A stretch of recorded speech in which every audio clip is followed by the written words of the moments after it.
sa Bulacan ay ginaganap itong mga parada ng mga santo. Sa Diocese ng Malolos, lahat ng bayan dito sa Bulacan ay ginaganap itong prosesyon tuwing Miyerkules Santo at Biyernes Santo.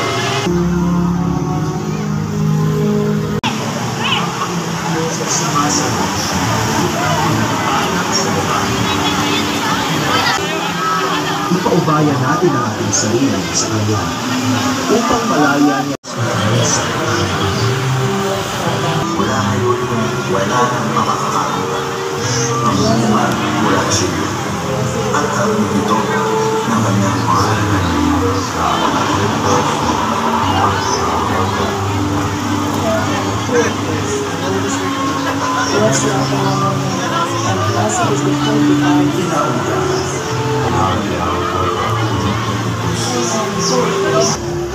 kay Jesus.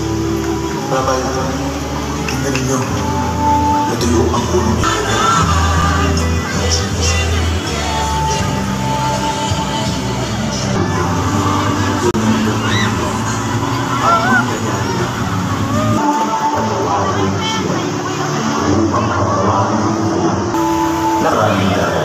Nagsisimula na yung prosesyon. Medyo mayroon ng konting aberya kasi umulan. Pero hindi lang yung ulan para hindi matuloy yung prosesyon.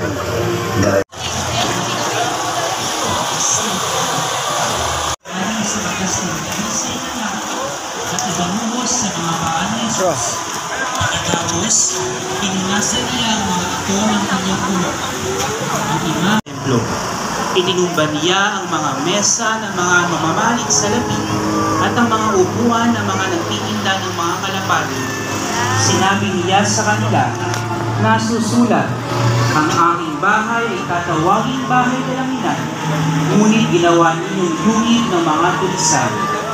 Ang imahe ng pagtataboy sa mga mangangalakal sa templo ay nasa pangangalaga ng pamilya Evangelista at ni Ginoong Angel G. Santa Isabel.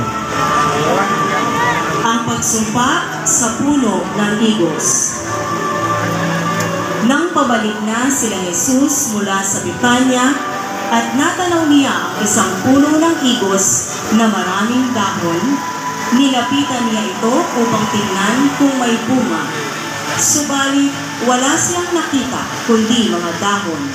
Kaya't sinabi niya sa puno, mula ngayon, wala nang makakakain pa ng bunga mo mula sa iyo. Ang imahe ng pagsumpa sa puno ng higos ay nasa pangangalaga ni Ginang Tani Pagya at DJ Cortez at ni Ginoong Angel G. Santa Isabel. Ang dalawang pinakamahalagang utos.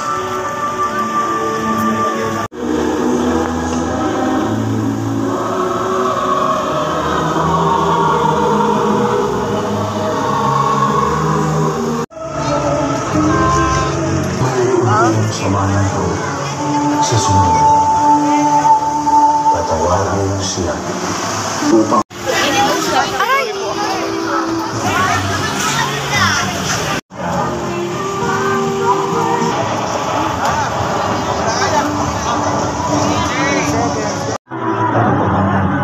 ang sinasabi ko.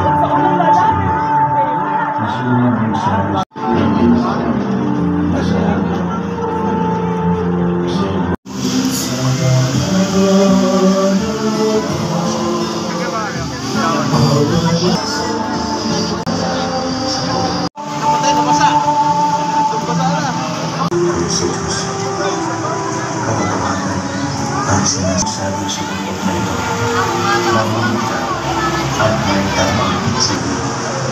Dalaman ang hiling mo sa inyong pangalaman. Pag wala